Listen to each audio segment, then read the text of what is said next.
he helped me. And his name was Gordon Dean.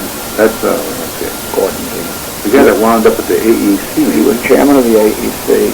He was the press officer for Justice Jackson, the head of the American delegation. Yeah, what do you call about any dealings with Dean there? Oh, Dean was an absolute, he number one, he supported me in anything that I wanted to do.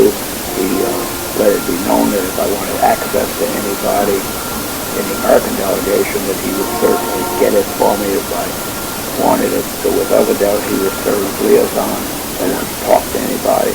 Yeah. If I needed any backgrounding, he gave me the opportunity to do the very first interview, which is in those papers that Justice Jackson gave. Why don't you walk me through that one? I really don't. I just, I remember. I don't remember any specific. I had, written questions. Of course, I was 24 years old at the time, and a man who was a Supreme Court justice, and he had my lowly position in the Army, held him in tremendous awe, and he made me feel very much at ease, and invited me to come back to see him. But I can't remember the substance of it, but it's written. I haven't read those things in years, frankly.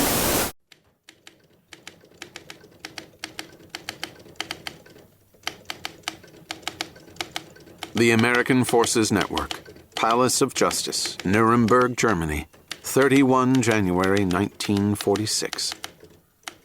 Good evening. This is Sergeant Ted Pierz in the Palace of Justice, Nuremberg. Last week, AFN correspondent Harold Burson submitted a list of 6 questions to Mr. Justice Robert H. Jackson, the chief United States prosecutor at the Nuremberg war crimes trials. These questions are the questions GIs themselves have been asking ever since these proceedings began. To provide the answers, we have invited Mr. Justice Jackson to speak directly to the American forces in the European theater. So with that in mind, Mr. Justice Jackson, we of AFN would like for you to answer some of the important questions which are most often asked of us. Of course, I will be glad to answer any questions that I can properly. So, Sergeant Pierz, go ahead. Mr. Justice Jackson, has the American presentation of its case been as objective and dispassionate as your opening statement indicated would be necessary if the trial was to be well regarded in the future? I think it has. We rejected all proposals to handle the case in a way that would be spectacular. The American case is founded on captured German documents and on the testimony of a very few important, well-informed witnesses. This has made it a sober trial, and to some extent a colorless one, but our case will stand the closest scrutiny by historians. American soldiers have been asking, in all seriousness, to what end Nuremberg? Granted that this proceeding will establish a precedent in the field of international criminal law, won't it always be a case of the winner trying the loser in major wars, even though the aggressor may well be the winner in future conflicts? I should say that there is a measure of truth in this statement. No doubt if aggressors are also winners, there will be no one in a position to try them, and they will, as we say, get away with it. But what should we conclude from that? Many murderers get away with it by never being caught. But that does not mean that we should refuse to prosecute those who are caught because others equally guilty may have escaped prosecution, or that we should repeal our laws against murder. Of course, the law we are applying condemns a war of aggression just as much as if the aggressor wins as if he loses. Every time an example is given of the enforcement of this rule of law, it impresses the rule more deeply on the consciousness of rulers as well as of the public, and thus strengthens it and fortifies the forces back of it. By enforcing the law against aggression now, we set up moral and legal barriers which the next would-be aggressor will have to take into account, and we set up standards for judging the conduct of any country, whether it wins or loses. General awareness that aggressive war-making is criminal would make it harder to get neutrals to aid an aggressor, and much easier for them to aid the victim. To throw this weight against aggression makes it less likely to succeed, and hence less likely to be attempted. Of course, the task of crystallizing world sentiment against aggression is a vast one, but it is certainly the next step in civilization's struggle to rid the world of its most destructive enemy, war. We will not do this all at once, but we are taking this next step at Nuremberg. GIs also, Mr. Justice Jackson, particularly in the Frankfurt area, have said that the Nuremberg trial is all right as far as it goes, but they say, "We think one of the basic causes of war is the German industrialist. We have had them point to the undamaged Farben building, now USFET headquarters, and say that's what I mean. They do not understand why there are no trials for the Krupps and the officials of the Farben Trust." I don't blame them for asking the question, and I agree with what they say. The United States prosecutors proposed to indict Alfred Krupp, as well as his father, Gustav Krupp. We proposed to include Alfred exactly as other defendants, and that he should answer for his own conduct under the same conditions that other defendants do, and in no sense that he should be judged for the sins of his father. The United States likewise proposed to include in this indictment a number of other industrialists. These proposals were rejected by all three other prosecutors. They believed that we could not handle a larger number of defendants in this trial, and suggested a later trial for the industrialists.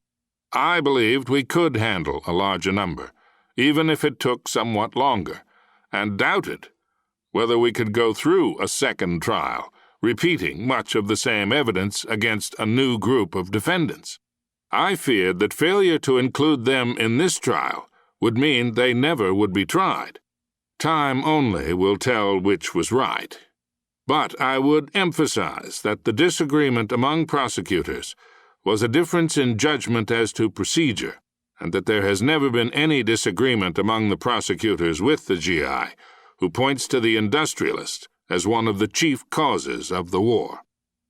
Our next question, Mr. Justice Jackson, is, will the prosecution take into consideration in its closing arguments degree of guilt? For example, some have pointed out that Hess left Germany in 1941. Is he to be given any clemency for this action? It is also often mentioned that Schott became less active as a Nazi participant in more recent years and finally was interned by the Germans. Must all defendants be given the same sentence? No. Without reference to any individual defendant, I would say that the entire range of possible punishment is available to the discretion of the tribunal. It is not obliged to mete out uniform penalties, but is free to make the punishment fit the crime. Mr. Justice Jackson, a question which keeps coming up among soldiers is whether the prosecution does condemn military leaders generally, or whether the charge here is a specific one based on extramilitary activities. Will you clarify your attitude in this question? I shall be glad to, although I do not see how it is possible for any person to read my opening statement, or who has followed the evidence in this case, to misunderstand our position. We are not seeking to convict any man merely because he was a military leader.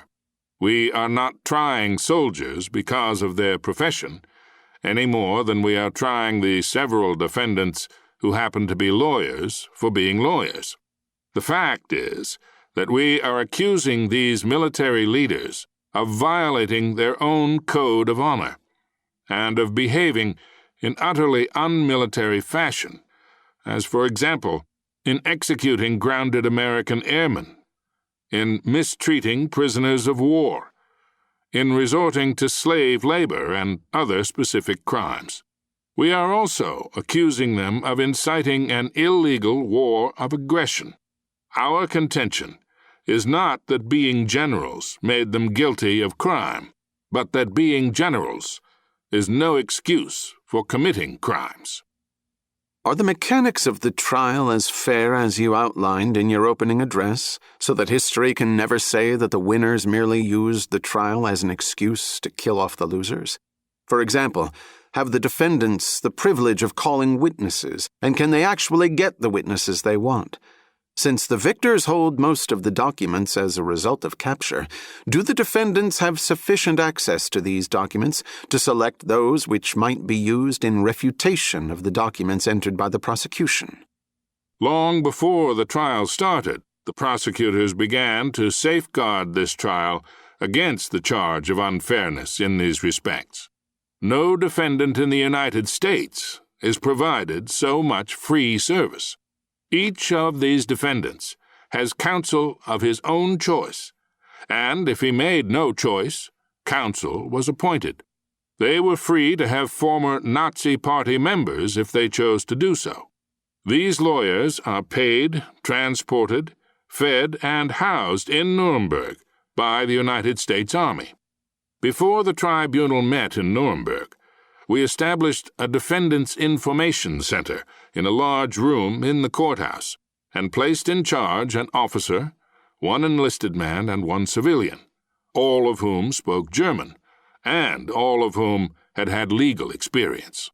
Defendants' counsel were given the use of it with office equipment, including 18 typewriters and hundreds of volumes of law books. They were also furnished free all ordinary office supplies and 2 German-speaking stenographers.